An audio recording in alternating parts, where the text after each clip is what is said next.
Le ventre m'a tué.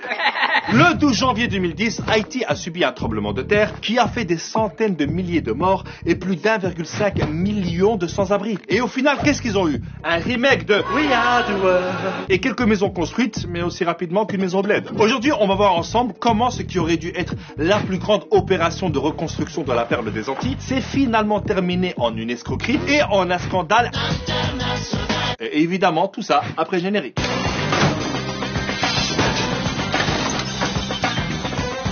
Il faut savoir que Haïti a été l'une des colonies les plus riches et la première république noire a proclamé son indépendance en 1804, soit 2-3 jours avant le lancement de Vivement Dimanche. Mais ça lui a coûté une dette coloniale à la France de plus ou moins 17 milliards d'euros d'aujourd'hui, qu'elle n'a fini de payer qu'au milieu du XXe siècle. Mais bon, après quand tu commences une histoire et qu'il y a les termes dette coloniale, t'imagines bien que ça finira aussi mal que Macron qui parle anglais. I don't like what you did in front of me. Faut savoir que le pays n'a jamais réussi à bien se développer et il est toujours dépendant des ONG et des organisations humanitaires. À tel point qu'on la surnomme la République des ONG. Depuis le tremblement de terre en 2010, t'as plein d'ONG et d'organisations humanitaires qui ont débarqué comme les Avengers, mais version Bollywood.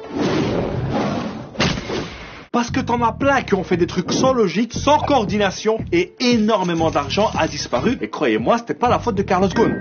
Eh, c'est notre territoire ici, tu vois bien qu'on est en train de distribuer de la nourriture. Ouais, ben nous on a des camions avec des couvertures. J'ai faim, j'ai froid. La ferme! Tu vois pas qu'on est en train de te sauver la vie là? C'est un truc de fou! La politesse!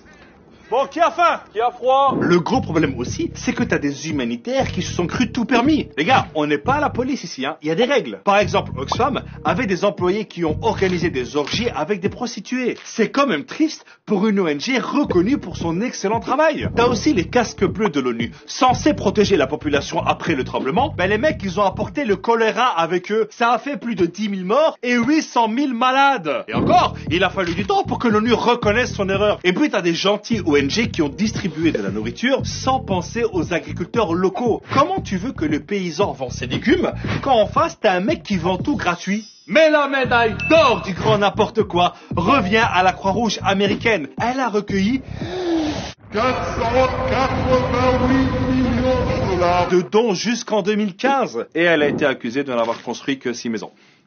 Les gars, Haïti, c'est un pays. C'est pas un Monopoly. T'as aussi l'agence américaine d'aide au développement qui a débloqué 2,5 milliards de dollars d'aide. Et bien sur tout ça, il n'y a que 2,6% qui a été versé directement aux entreprises ou associations haïtiennes. Le reste... Donc sous le coup de l'émotion, tout le monde s'est précipité, mais ça a été mal géré. Résultat, Haïti est devenu une espèce de centre d'entraînement pour des humanitaires qui ne connaissent ni le contexte, ni même le pays. Tu savais qu'ils parlaient français ici? Bah ouais. Je pensais qu'en Afrique, on parlait l'africain, moi. Mais on n'est pas en Afrique, on est à Tahiti. Ah, mais toi, t'es vraiment nul en géographie, hein. On en apprend tous les jours. Hein. Vous avez faim, monsieur? Non, il a froid. Et avec tout ce gâchis, tu dois encore rajouter la corruption généralisée des dirigeants. La Cour des comptes haïtienne vient de remettre un rapport sur le plus grand scandale de détournement d'argent de l'histoire d'Haïti, concernant l'affaire du Petro-Caribé et le détournement de 3,8 milliards de dollars qui a impliqué 4 présidents et 6 gouvernements. Du favoritisme, des contrats sans obligation, des budgets doubles, une quinzaine de ministres et même l'actuel président Jovenel Moïse sont pointés du doigt. Les grands pillages est arrivé. Le président Moïse est rejeté par tous les partis et la population. Donc d'un côté, t'as un Moïse qui divise la mer en deux pour faire passer son peuple. De l'autre, t'en as un qui divise le peuple pour faire passer l'argent. Jean-Michel, jeu de mots? Le mec, il gouverne par décret et il est protégé par des centaines de militaires et de mercenaires recrutés par la firme américaine Blackwater. Ça veut dire au noir en français. Ouais, c'est toujours plus stylé en anglais.